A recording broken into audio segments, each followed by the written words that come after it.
I mean, it's cool, but it's bad at the same time. Because now the problem is, it undermines every scene he's been in since that point. So we finally got to the last episode of Marvel's Secret Invasion, and I will say this about this show. It had a lot of potential, and it wasted it. For the most part, it was an enjoyable watch, but I can't help but see its glaring errors more than I see the things I liked about it. But before we get into all of that, I want to start by saying that this review will have spoilers. So if you haven't seen Secret Invasion, please go watch it. So let's go ahead and get into this review. First, I'm going to start off by talking about the characters individually, and then the plot points and some plot errors and things like that. And then I'll give you my final grade for the entire show as a whole. So, of course, we're going to start with the main character, Nick Fury, played by Samuel L. Jackson. I think he actually did a great job. He's been playing this character for over a decade, so of course he's going to know how to play him. The one issue I had with Nick Fury in this show is that they tend...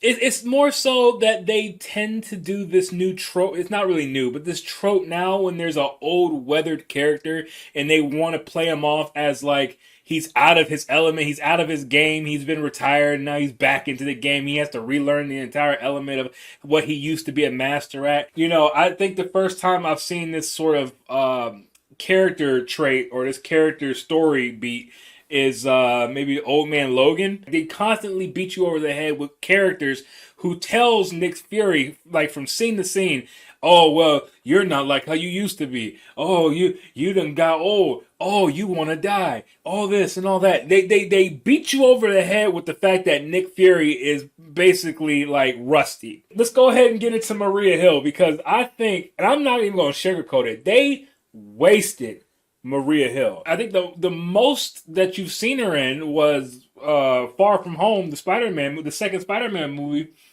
and you find out in the movie it wasn't even her. It was Talos's wife, and portraying herself as Maria Hill.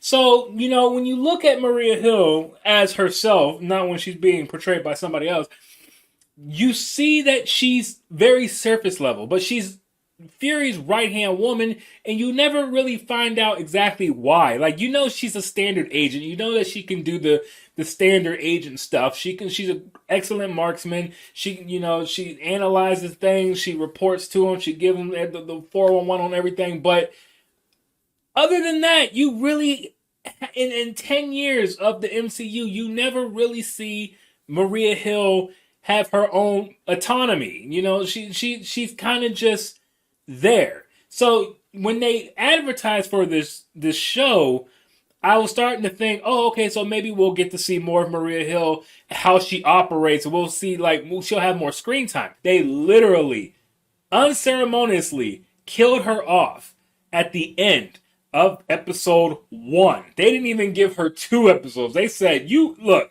Kobe Smulders, you got episode 1, and then you got to run press for this entire show.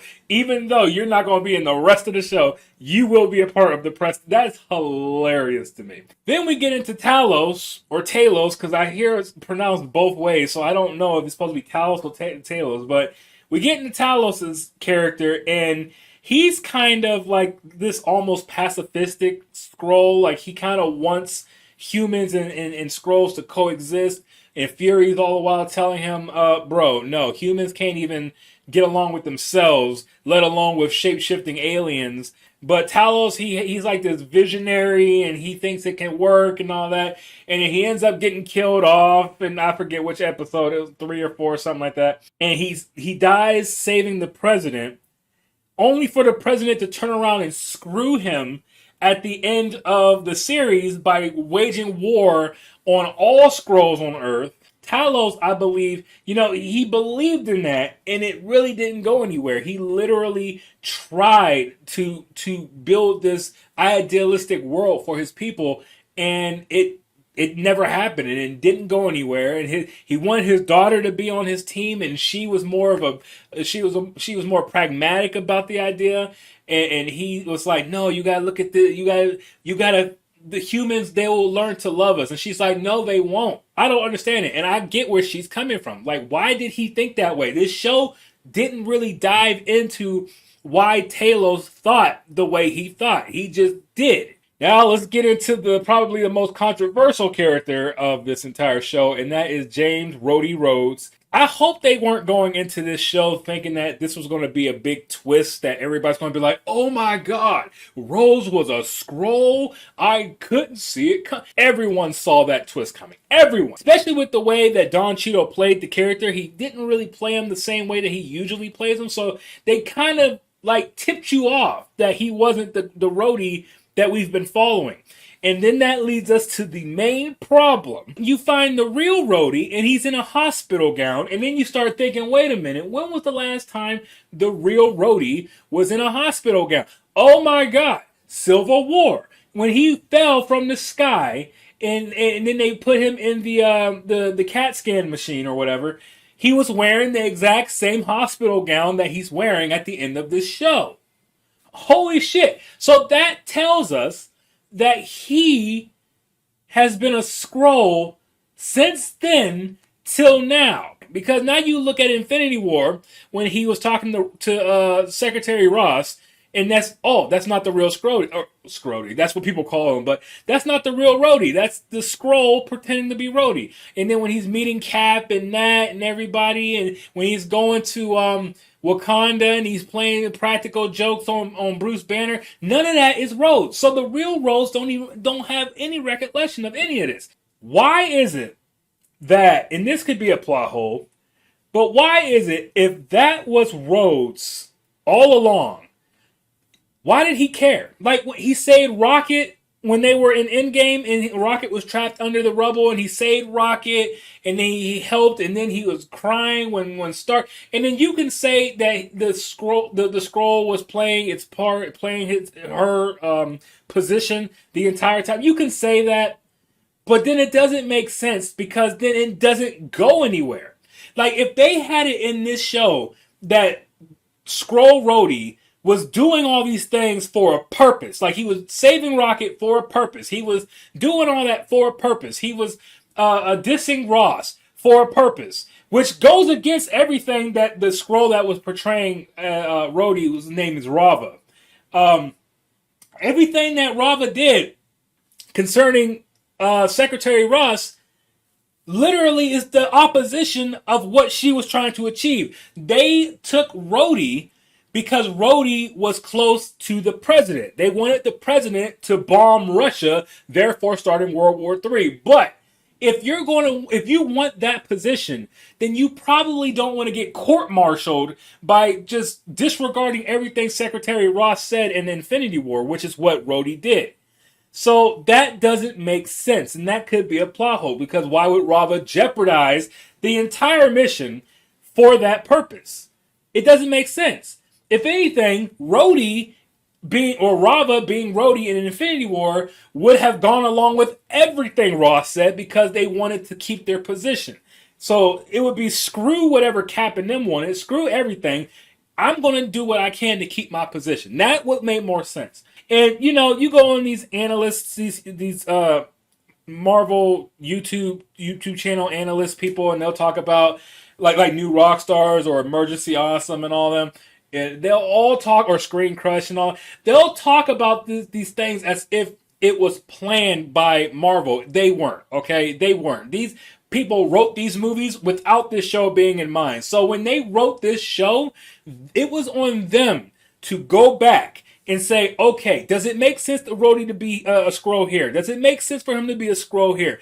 At best, if you didn't foresee this being a thing back then when those movies were being made, you probably shouldn't have had him in a hospital gown saying, we got him in Civil War. So Rhodey was probably the most egregious part of this entire show. So it will be interesting, and I think, he has his own movie coming out called Armor Wars, so it will be interesting to see how they explain this, because as of right now, if that is from Civil War, then he don't even know Tony Stark is dead. Now that brings me to the MVP of this show, which was Sonya Falsworth, played by Olivia Colman. Oh my god, she was more badass than Nick Fury was in this show. Now, there are so many things that she did that Nick Fury didn't do that really, I was like, yeah, when she cut the Skrull's finger off and it turned green and she was like, oh, you're a Skrull. Why didn't Nick Fury think of that? Because they're selling Nick Fury to be this cutthroat guy, but he literally did nothing that she did. And it's probably because they want him to be likable because he's the main character, and they're afraid for the likable character to do stuff like that. But if Nick Fury has a reputation for doing these sort of things, then he should be doing these sort of things. And they had it that Sonya did it, which makes her the MVP of this entire show because she wasn't afraid to cut fool's fingers off. She wasn't afraid of walking in a room and just busting a random cap in somebody's knee and being like, oh, you're a Skrull. Hey, there's nothing in the law that said I can't bust a cap in a Skrull's ass.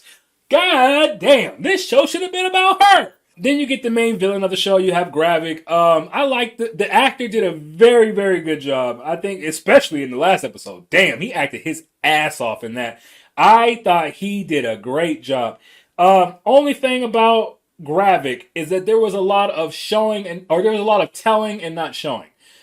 He would say in the last episode, oh, Fury, you recognize his face? Yeah, it's this the guy that you told me to kill. We don't know why he told him to kill him, but you told me to kill this guy, and I took his face because he wasn't using it no more, and he got a family, and I don't know, that doesn't affect me none. I mean, hey, if they see me on the street bombing places, and they say, oh, this guy was there, maybe his family would have seen him on screen. Nope, we're not going to dive into that. It's just, hey, I'm here now, this is my face. Like, there was just so much that was said and never explained. It was just swept under the rug. You weren't supposed to care. And for the fact that not only that, but then you had someone like the Skrulls like Gaia and Talos. Well, I think they explained it in the Captain Marvel movie, the person Talos took over. But they never tell you what they did with him. I think he was a S.H.I.E.L.D. agent, but whatever happened to the real guy that Talos is portraying to be? And then Gaia. Who are you portraying to be? Did you watch Game of Thrones and say, hey, I'm going to be Khaleesi? Who are you portraying yourself to be?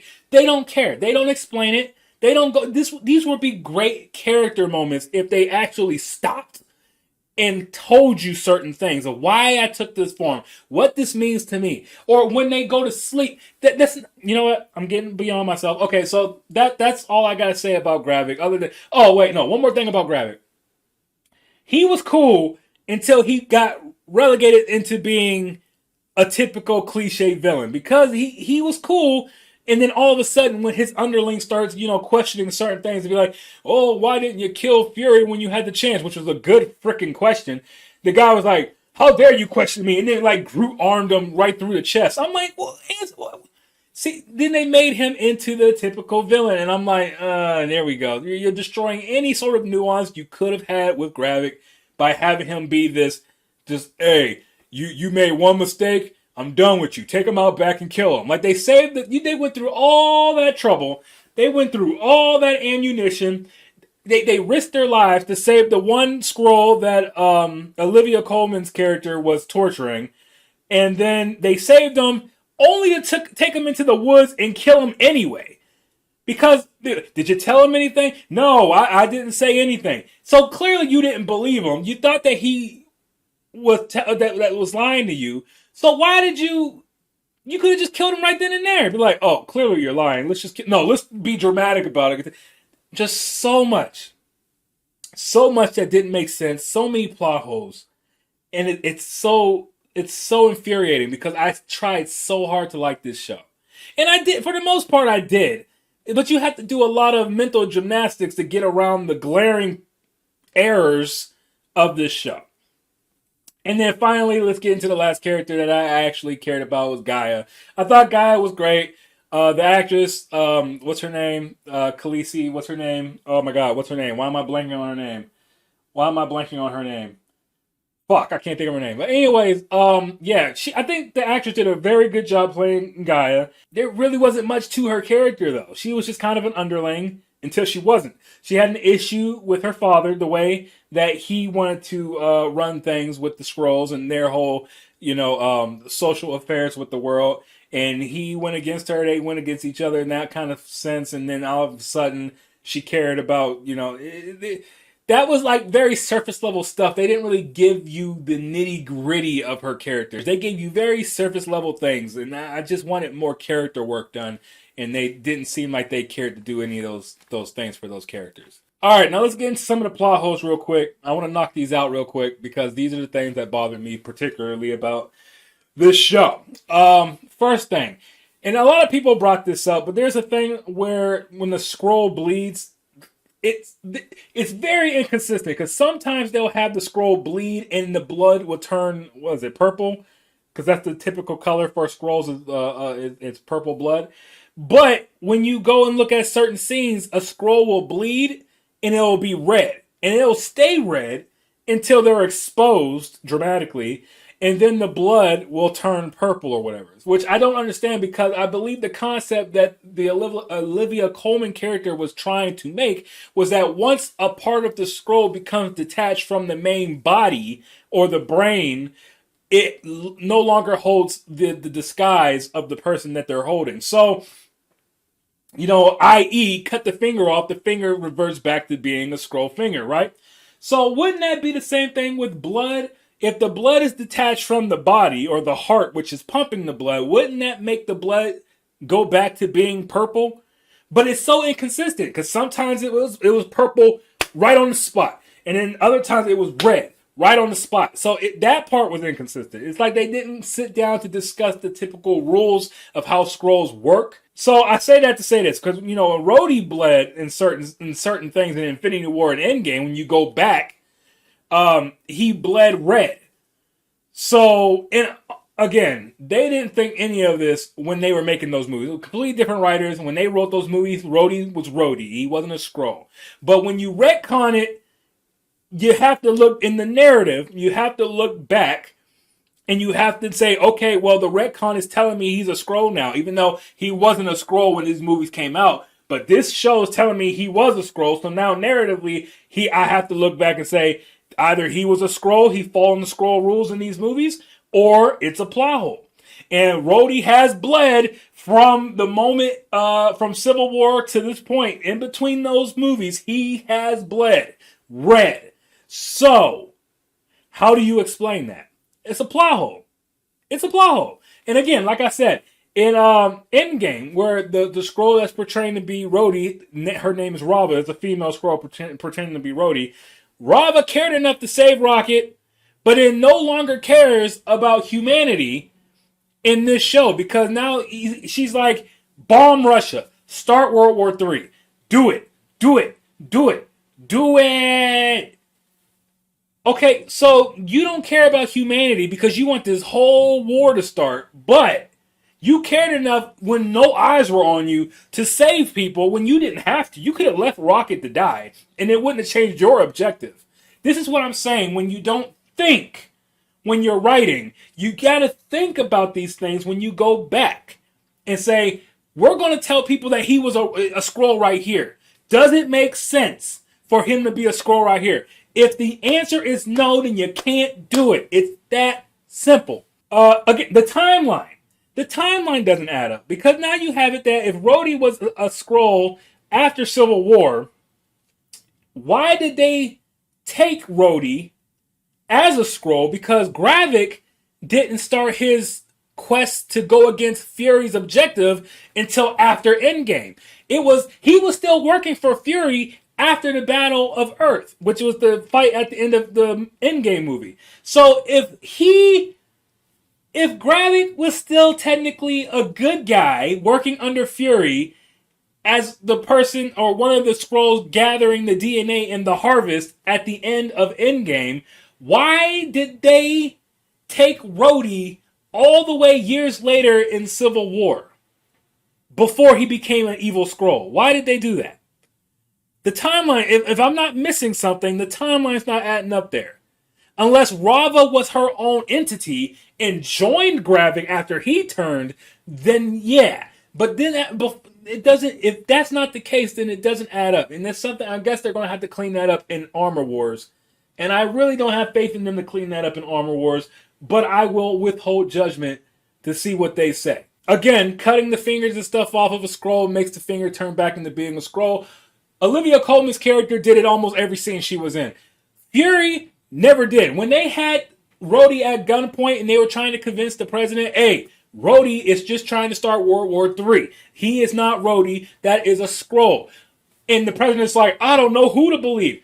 Shoot him in the knee. Shoot him in the hand. Cut the hand off. Olivia Colman's character, Sonya Falsworth, that's the character's name. Sonya knows this. Why she didn't do it, I don't understand. Fury, why don't you do it? Why is everybody being so stupid in this scene? You ain't just... Plot hole. Plot hole. Gravik, and this goes right back to Gravik's whole problem. When he became a typical villain and he went around killing people just for the sake of like, oh, you're questioning me when I tell you 2 + 2 is 4 and you're questioning me, am I sure? You got to die now. When he became that sort of villain, that's when he got bad. But why was it that he killed Skrulls and just left them for dead, not double tapping, not disposing of the body, not nothing? When he killed or when he shot Gaia, he just left her there in the middle of the road and just like drove off. Why, even if she died, why would you feel comfortable leaving a Skrull corpse in the middle of the road for anyone to just come across, for anyone to discover? Because Gravik's whole thing was for the betterment of Skrulls. So why is he just offing Skrulls, leaving dead bodies of Skrulls just anywhere he kills them off? In that case, he did it because the audience was going to see that Gaia didn't really die. But Gravik couldn't know that because she had to survive. There's so many ways you could have went about that they didn't do. In the final battle between Gravik and Gaia, and they already got the Super Skrull, they got the DNA, they got the harvest, they got the powers or whatever, so they got just about everybody's DNA and all that. How is it that they know how to use the powers just willy-nilly? Now you can say, well, maybe it's in the DNA, and I guess you can, it's not a bad explanation. But just because something in your DNA doesn't necessarily mean you know how to use it. That's in the brain. That's what the brain is for. So just because you have these powers doesn't mean you know how to use them.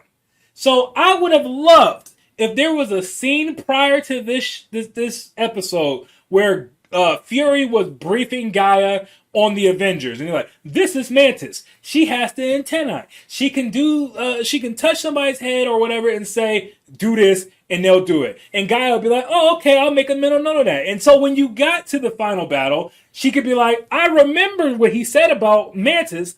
Let me use her power. That's all you had to do. That's all you had to do. That's all you had to do. Why was Ghost's DNA in the harvest? Ghost wasn't in the battle of... I mean, I guess you can retcon her there. But why would you even include her? Because when she used Ghost's phasing ability, she didn't really even need it. She got all these other abilities she could have used. But she uses... That whole thing was just sloppy to me. I think they could have done a lot better with that. And they just kind of went and made Gaia this OP character. Like, she's literally all the Avengers. The Avengers side of the Endgame war at the end, she's all of them rolled into one. She is literally more hacks than Captain Marvel now, if you can believe it. And one of the other problems, this is probably the last one I'll think of, is when they rescued the humans at the end, after they killed Gravik or whatever, the human captives are in the radiation center. They're in the area with the radiation, right? So all those people who were held captive, especially Rhodey, for as long as he's been there, they're trying to tell you he's been there since Civil War, so he's been there for years. He should be dead because he's been exposed to radiation for years. They should all have some form of cancer, and Rhodey should be dead. So I'm going to need them to explain that too. Because them saying, well, yeah, the Skrulls' base is around radiation because they can survive it and they know humans can't. So that's a place that they know humans won't go. Okay, cool. But why would you have it that they keep the humans in the same place? Because the humans don't have the same immunity to radiation that the Skrulls do. So why would you do that?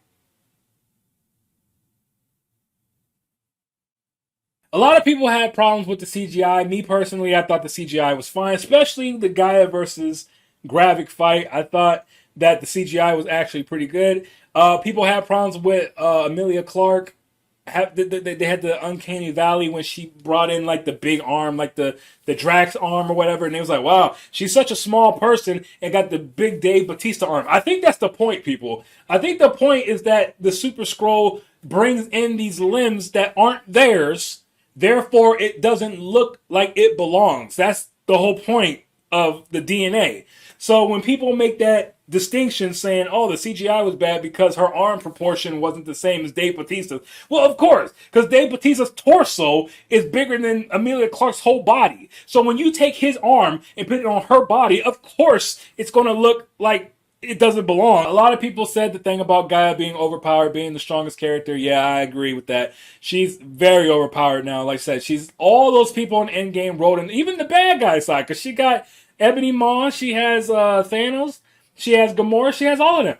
Everybody in that fight, you compress them into one person, and that's her. So now you're going to have to gimp her in some sort of way. And the way they could have gimped her was by having it that she couldn't use their abilities until she learned from that person how to use that power. The only person that could probably still be able to match her is probably Wanda. Wanda could probably still give Gaia a run for her money. Maybe Doctor Strange, maybe. Other than them, I don't see anybody taking Gaia. Comment down below. Let me know who you think could take Gaia right now. Because I think those are the only two. And Doctor Strange is pushing it. But I think Scarlet Witch could probably still do something. So anyways, that's my review on the Secret Invasion Disney Plus show. If I had to rate it, with all the things I've said, all the good things, all the bad things, I would have to say I'd give this show a C-. Just a lot of wasted potential here. Just a lot of things that they could have done that they didn't. If they would have just increased the budget just a little bit more, if they would have just increased the time, the running time just a little bit more, and they would have fleshed out these characters, and we would have learned more about them than the whole cause of the invasion, I think this show would have been better for it. If they would have slowed down and thought things through, like the Rhodey timeline, instead of just saying, hey, Rhodey's been one for a long time, shock value. If they would have actually thought that through, I think it would have been a lot better than it's being received right now. Because a lot of people are having a problem with that. A lot of people are saying it's ruining Endgame. A lot of people are saying it's ruining Infinity War. But anyways, people, that was my review for Marvel's Secret Invasion. Let me know what you thought about the show in the comment section below. I'll see you there. Let me know what you think about Skrull Rhodey and his timeline. I really want to know what people think about that. And I will see you in the next video, people. Take care. Bored thinking, need a light for the ideas. I'm in the splash zone with the brain waves. I shoot for stars up in my aim is straight. I lay in the sand line in the Palisades. I'm Alec Baldwin with the angry face. I'm Christian Bale with the black on black. Never trust these stars, I'd rather save the day. But if your man is a problem, then we can change the pace. Mom's is worried, I need to change my ways. I may be